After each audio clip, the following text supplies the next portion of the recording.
Hi, ഇന്ന് നമുക്കൊരു pumpkin soup ഉണ്ടാക്കിയാലോ? ബട്ടർ ഇടാം, ഗാർലിക് ഇടാം, ഒരു കഷ്ണം ഇഞ്ചി, സെലറി, കുരുമുളക് ഇടാം. മത്തങ്ങ ചെറുതായിട്ട് കട്ട് ചെയ്തത്.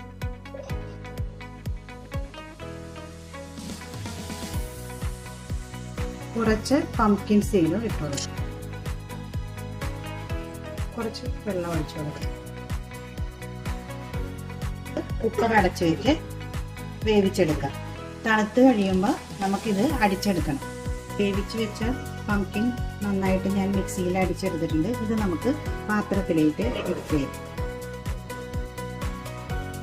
ഒന്ന് തിളച്ച് വരുമ്പോൾ സ്റ്റൗ ഓഫ് ചെയ്യാം.